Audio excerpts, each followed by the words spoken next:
Muita gente diz que homem que curte travesti, no final das contas, é gay enrustido. Outros dizem que eles são sim heterossexuais. Afinal, a energia, entre aspas, das mulheres transexuais é feminina. Já outros dizem que eles são bissexuais. No final das contas, quem está certo nessa classificação?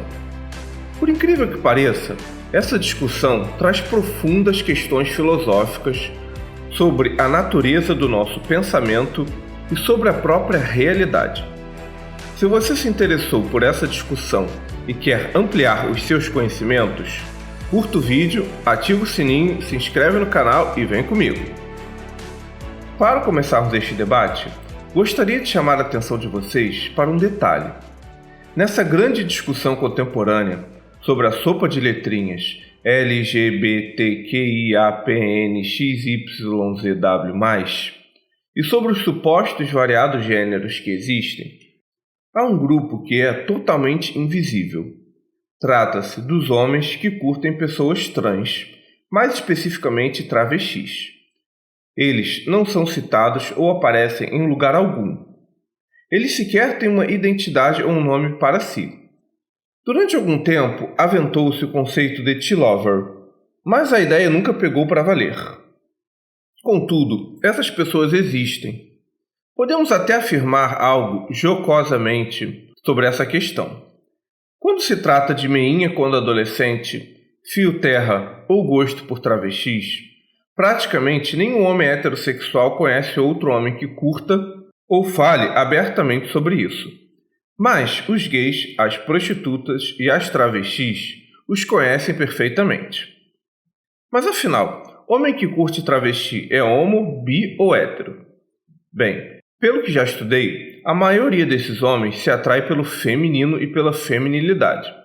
Logo, eles seriam heterossexuais, certo? Olha, eu não sei. Isso porque eles curtem a figura da mulher fálica. Então eles são gays, certo? Não sei também, pois eles não se atraem exatamente por homens. Aliás, em geral, pouquíssimos homens gays sentem atração por travestis.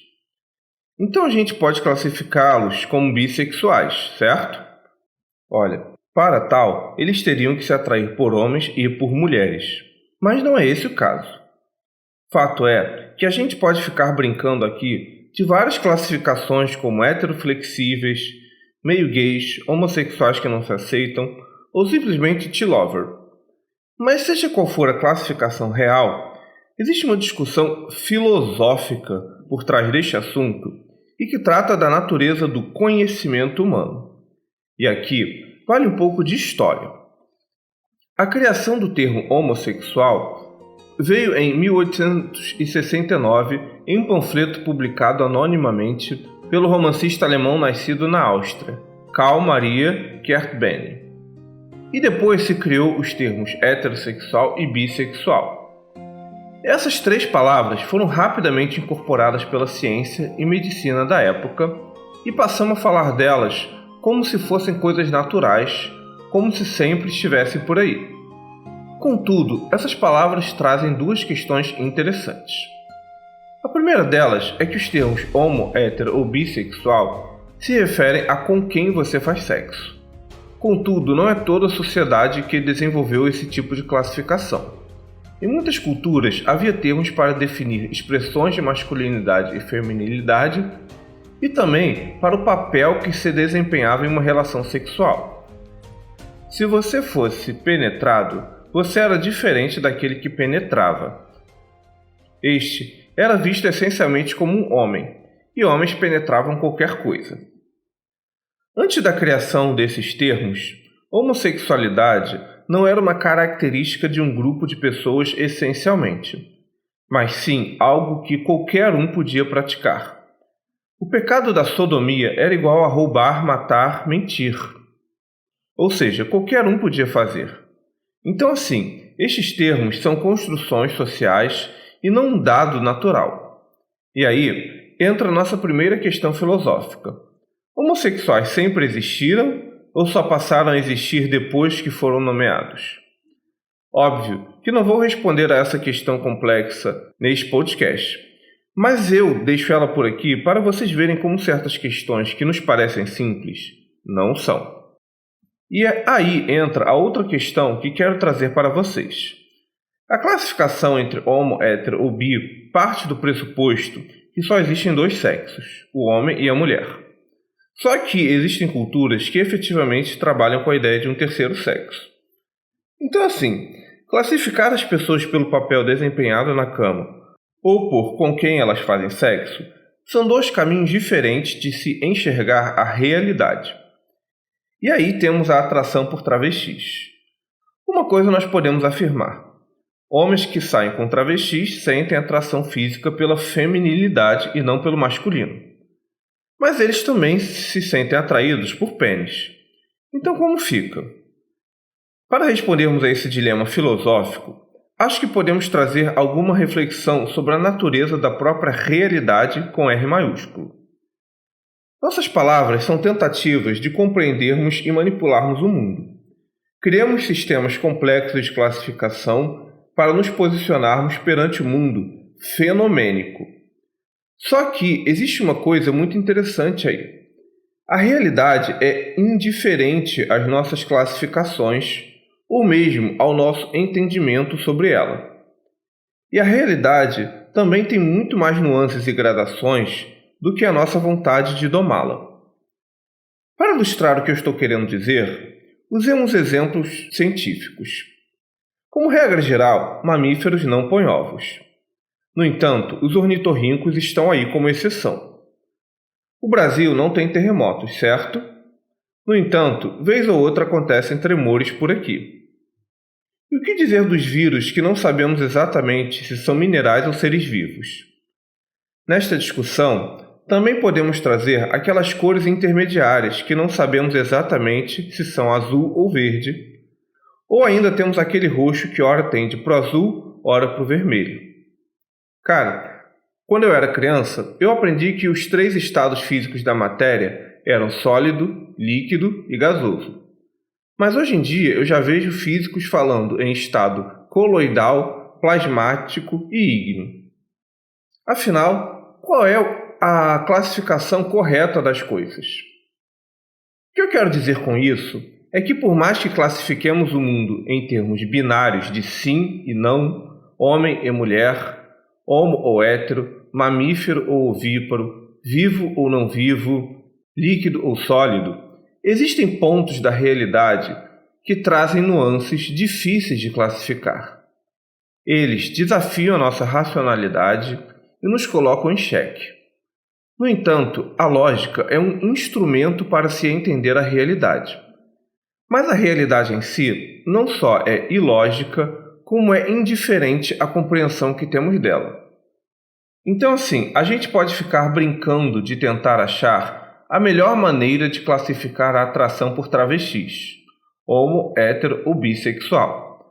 Mas a verdade é que, tal qual os ornitorrincos, no mundo dos fenômenos, sempre haverá frestas que fogem à nossa classificação, e a vida é assim.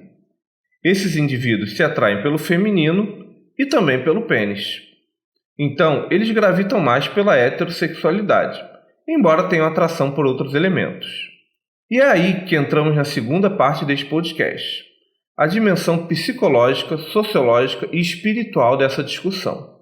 Mas se vocês quiserem saber a continuação, dá aquele like, se inscreve no canal e ativa o sininho. Foi? Vou confiar em vocês, hein? Então beleza. Vocês já devem ter ouvido falar naquela história de que homofobia é causada por homossexuais enrustidos, certo? Então, essa história se aplica a muitos casos, mas não a todos. Primeiro, porque isso implica em fazer dos homossexuais os algozes deles próprios.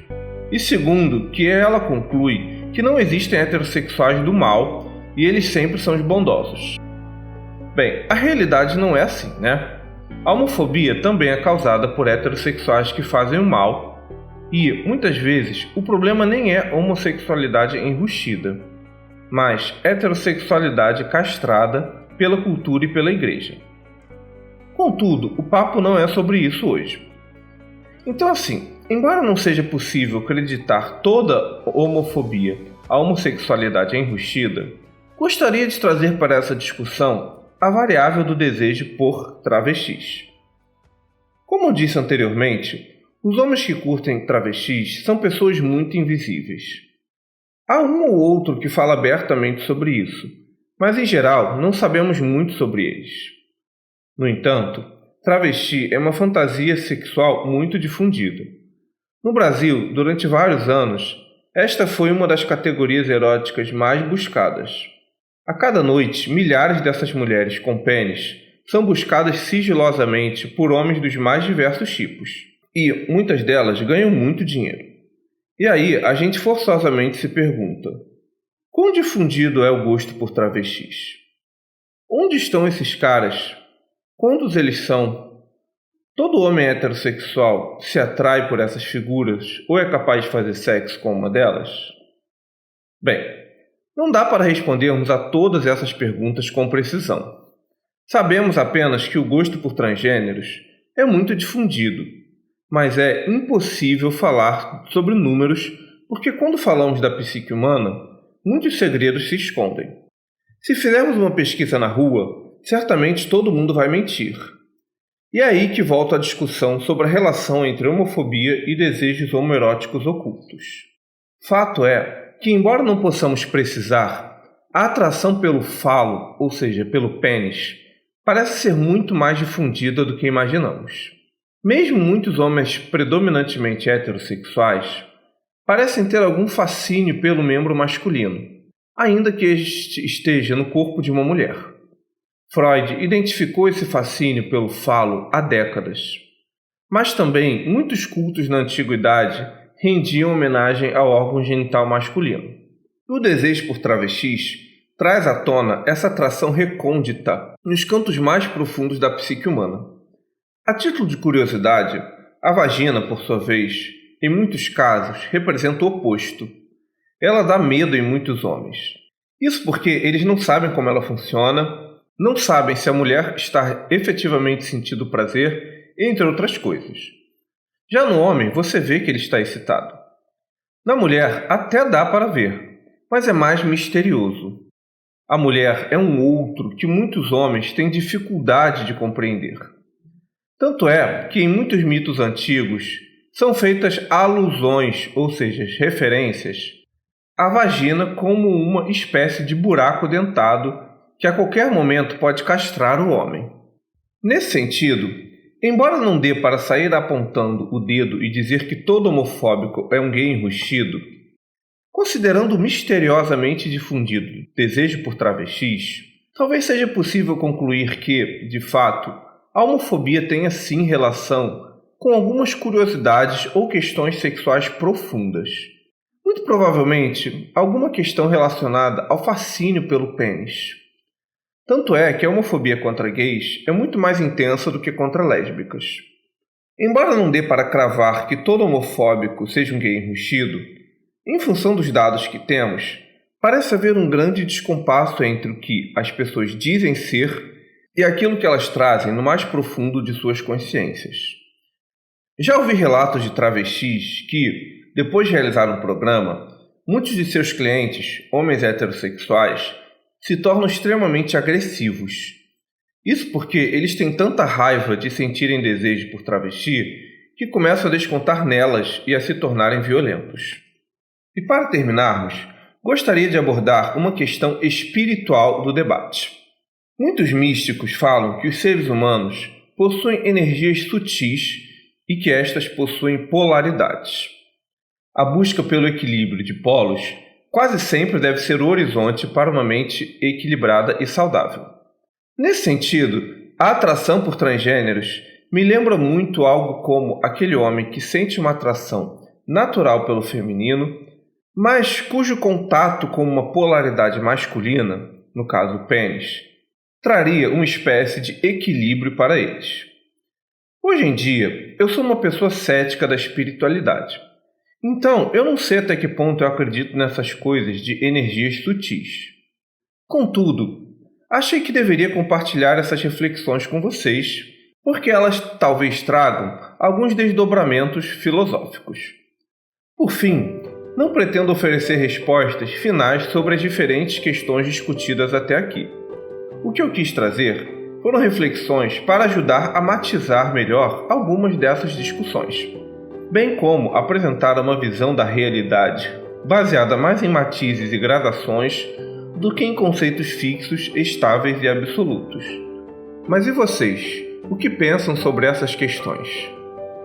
Este foi um programa do canal Ágora Gay, um espaço para conversarmos sobre filosofia, religião, política e cultura do seu ponto de vista gay. Eu sou Felipe Dias. Lembro que este podcast é um recorte de um tema complexo. Mesmo que você não concorde com tudo, meu objetivo é iniciar um diálogo para ele ser aprofundado por outros pontos de vista. Deixe nos comentários o que você pensa sobre essa discussão, sugestões e críticas construtivas. Também os convido a ver os vídeos mais antigos do canal e a seguir a gente nas redes sociais, cujos links estão na descrição. Lembrando que o Ágora Gay é um espaço dedicado à conversa e aos argumentos e não às ofensas. Até a próxima, pessoal! Valeu!